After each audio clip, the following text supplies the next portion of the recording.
we've been discussing miracles and their possibility. You'll find the definition of what I mean by a miracle in part 1 of this series, following the McGrew's definition used in their chapters on miracles in the Blackwell Companion of Natural Theology.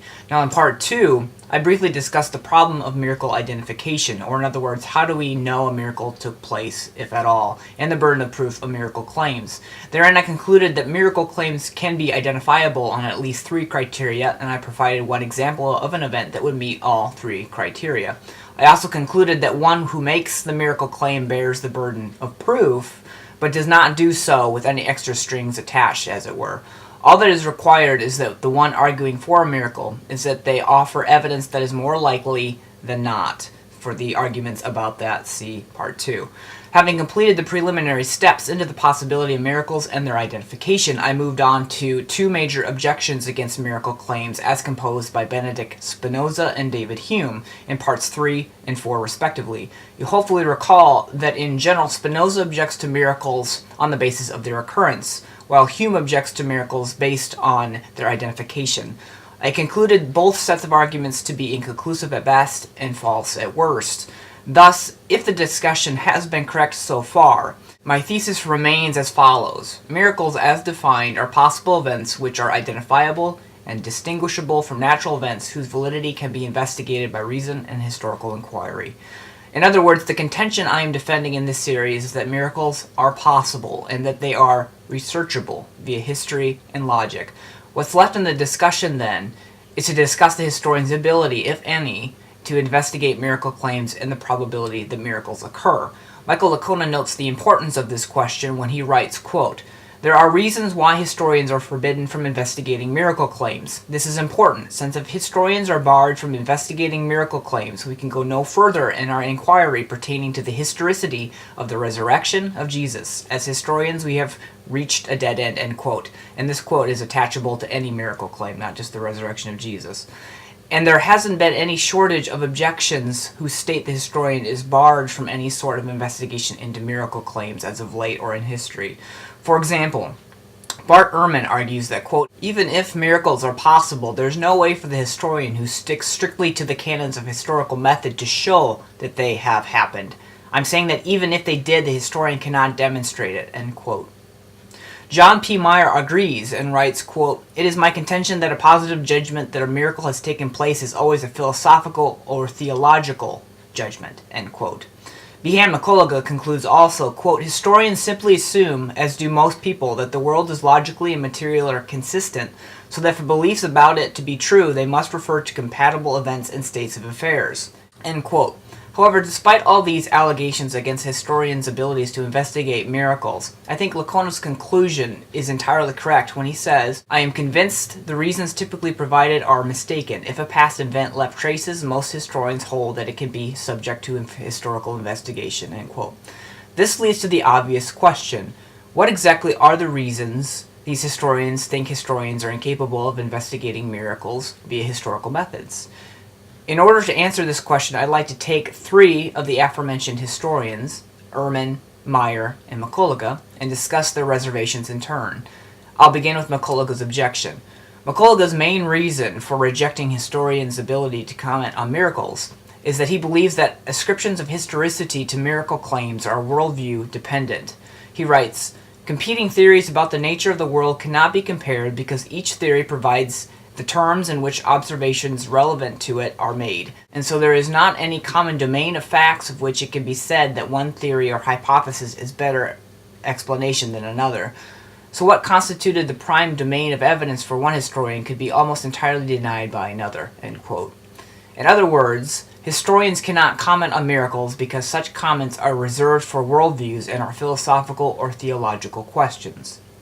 Now, no doubt, worldview plays a part in every judgment we make, but as Lacona notes, this is not a good reason to punt to philosophers and theologians rather than making an historical judgment.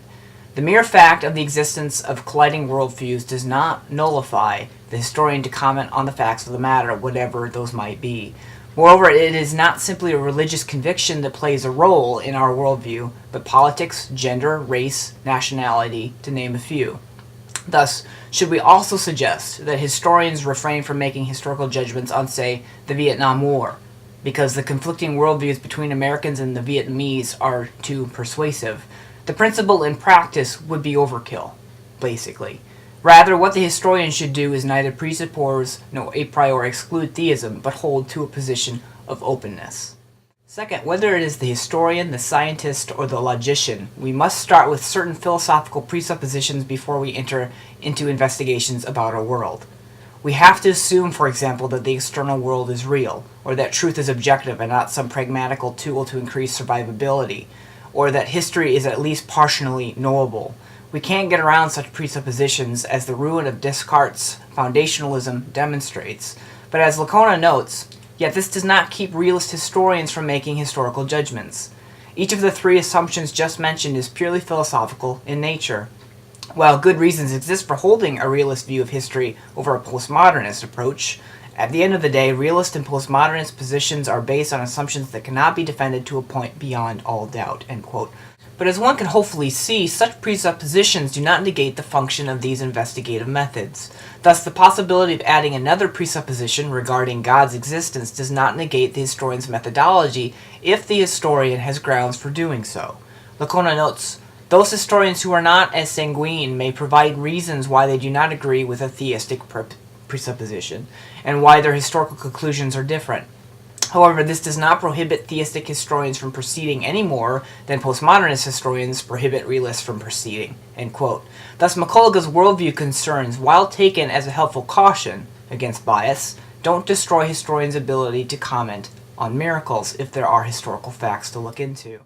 Second, John Mier voices another reason why some historians view their field of study as impotent when it comes to miracle claims. Mier argues that, quote, "to reach the conclusion that God indeed has directly caused this inexplicable event," whatever that might be, "is to cross the line separating the historian from the philosopher or theologian," end quote.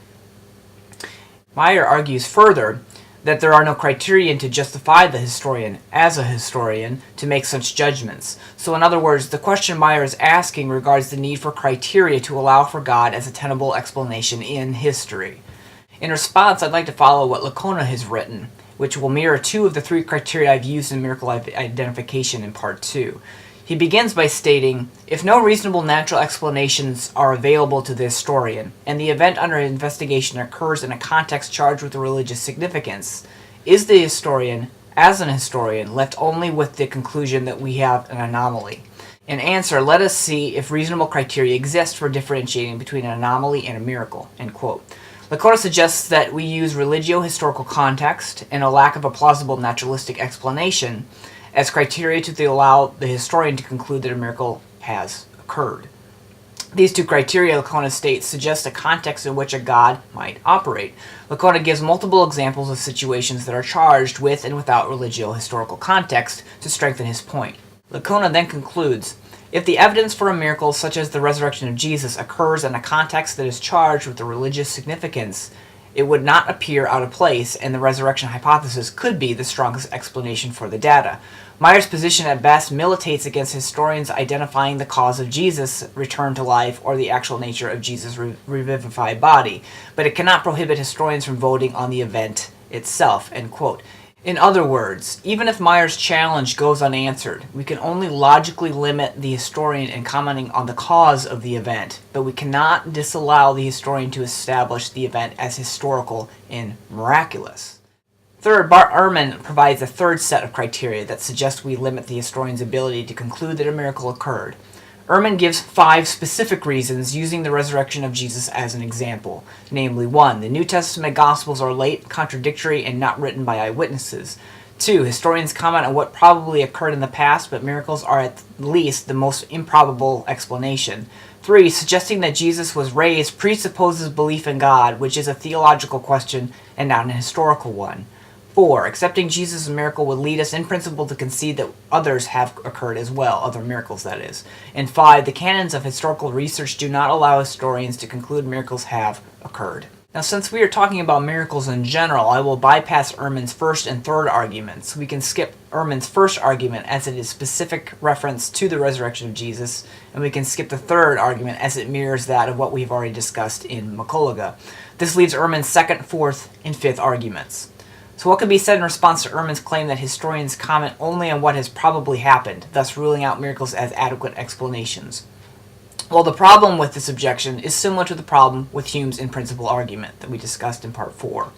That is, both Hume and Erhman are using probability in the sense of frequency, but as Licona points out, quote, we may add that antecedent probability is far too simplistic and inadequate way of determining probability since it excludes the possibility of an external agent.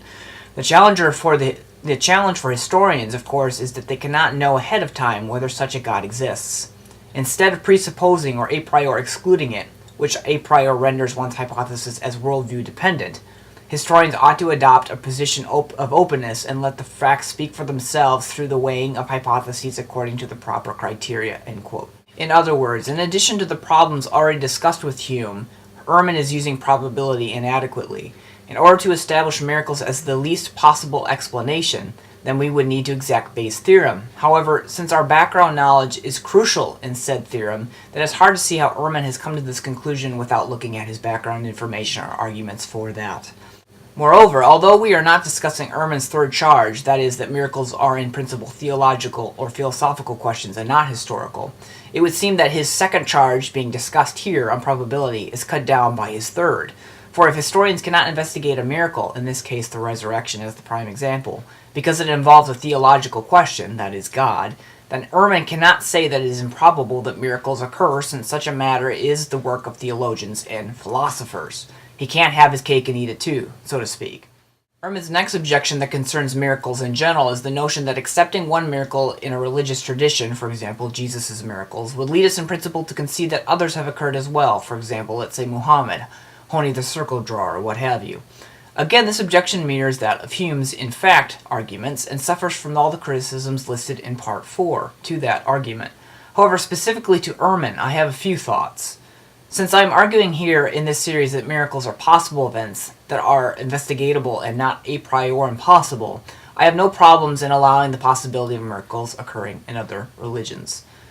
Truly, they may have, but what allows us to conclude such things is the second tier of my thesis, namely, that we allow historical investigation to investigate the miracle claims. Concisely then, the allowance of evaluating other potential miracle claims does not bother me in the slightest in this discussion. Moreover, Erhman specifically picks out the resurrection of Jesus and seems to imply that other competing miracle claims would in some way reduce the impact of the resurrection of Jesus. However, as Licona notes, Erhman fails to recognize that all miracle claims do not possess an equality of supporting evidence. In fact, these examples Erhman provides are poorly evidenced. Now, if one wishes to question this point, I'd be glad to make a comparison on the historical evidence, but for now it will suffice to say that many people recognize that not all miracle claims have the same supporting evidence. That just goes without saying, that's logically evident. For example, after discussing some of Erhman's examples, Licona writes, former atheist Anthony Flew did not believe that Jesus rose from the dead. Even so, he asserted, the evidence for the resurrection is better than for acclaimed miracles in any other religion. Its outstanding difference is in both quantity and quality, I think, from the evidence offered for the occurrence of most other supposedly miraculous events. End quote.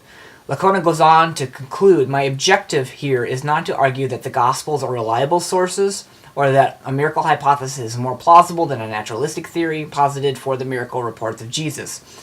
Instead, I have demonstrated that historians who regard the miracles of Jesus as historical need not acknowledge the history of the miracles Erhman cites for other religions. Miracle reports should be examined on a case-by-case basis, end quote. To this, I say ditto.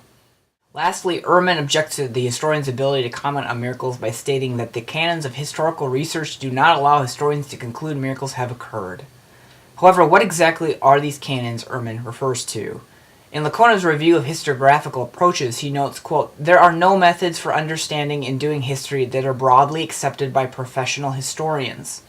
Instead, historians remain polarized on hermeneutical and methodological considerations. A few statements by professional historians outside the community of religious scholars are worth repeating. End quote, and Licona goes on to quote several. In fact, the entire first chapter of Licona's 2010 book discusses the lack of the canons of historiographical research, and in place of the void, attempts to erect neutral criteria instead of this void. However, regardless of Licona's criteria, we can be sure that the passing references Erhman makes to the canons of historical research are in no way, shape, or form standardized. Thus, this last argument by Erhman is perhaps best reworded to suggest that miracle claims are not allowed via Erhman's canons of history. In conclusion to this series, then, I conclude that my modest thesis statement is genuinely defended and rational. That is, I believe that the claim miracles, as defined, are possible events which are identifiable and distinguishable from natural events whose validity can be investigated by reason and historical inquiry, is defendable. What follows from this thesis, if it's true, what follows is that if an event is identifiable as a miracle by the criteria suggested previously, then we must take miracle claims in a case-by-case basis and evaluate their plausibility based on the evidence provided for these miracle claims via historical practices and logic.